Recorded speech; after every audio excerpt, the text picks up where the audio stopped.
My name is Sally Roberts, and I'm currently a freshman at St. Louis University, otherwise known as SLU, studying business and law. Like most college students, I have a lot on my mind. I have a lot I'm doing, I have a lot that needs to be done. But recently, there's two big things that have been sticking out to me.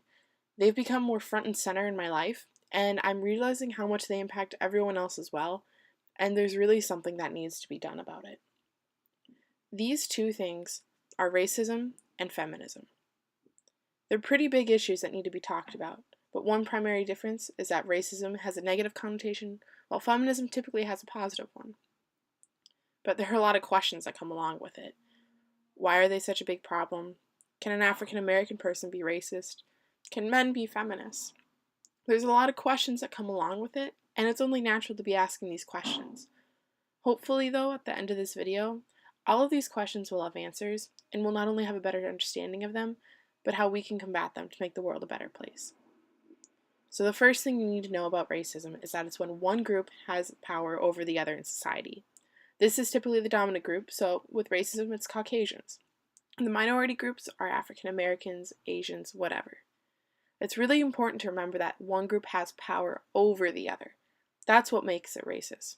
Without this power, it's just discrimination. So an African American cannot be racist. They can only be discriminatory. Racism is prevalent in government. It's prevalent in the workplace. It's prevalent in schools. It's prevalent no matter where you look. It really is prevalent everywhere you go. You can't get away from it. And that's why it's really important for everyone to be an advocate against it, because it really does affect us all, whether we don't see it or not. And that's why we need to make a change. This past calendar year, there have been a lot of issues that have been arising. Specifically with the city of St. Louis and Ferguson, it's been pretty front and center in the media, all the issues that have been going on with police brutality. But it's not just St. Louis. The media has also shown that it's in Wisconsin, it's in New York, it's in Oklahoma, it's recently spread to Baltimore. It's everywhere you go, physically, mentally, no matter where.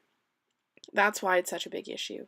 And what people don't realize is that we have the power to stop it. And we have the obligation to stop it as well. Because without stopping it, we're not going to have a just society, and the society is just going to keep declining and disintegrating into nothing, because nothing's going to function. The second thing I'd like to talk about is feminism. Again, this is where the women are trying to combat against the power group in society. So the males typically have power, women typically don't. And that's what the feminists are trying to change. They're trying to make it more on an equal scale. So, we can do stuff to join them. Like racism, it's prevalent in politics, it's prevalent on social media, it's prevalent in the workforce, and it's prevalent in education. Gender discrimination is present everywhere, and feminism is trying to change that. Another thing is that traditionally, women have been told that they need to be in the house. They can't go anywhere else. Their job is in the house. Their job is not to be in the workplace, which is a really crappy double standard if you ask me. It shouldn't be like that just because of someone's gender. I know there are stereotypes, but these stereotypes are starting to change. And a lot of people aren't fully aware of this. That's why we need to make them more aware.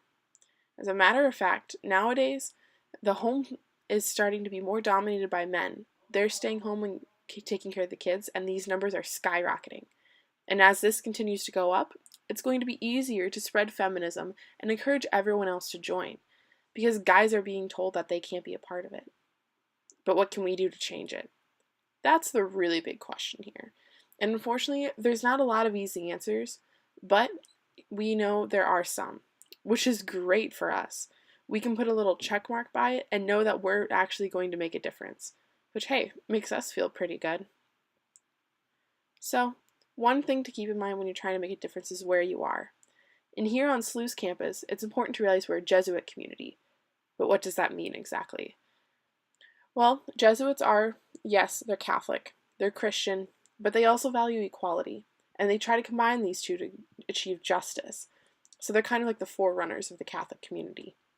So on our campus, we can be involved with the One Movement, Free to Be, Social Justice and Advocacy Series, the Black Student Alliance, and the list goes on to combat the issues of racism and gender inequality. So hopefully one day we can take that too, remove it from our lives for good, and change it to something better, something more beautiful, a one. We can change it to one community, one nation under God, one type of equality, one branch, so that we can really look around at everyone and say we're equal, and it won't just be a hoax. It'll actually be something that means everything. Because in a nation without equality, what's the real point of living? Because we are one.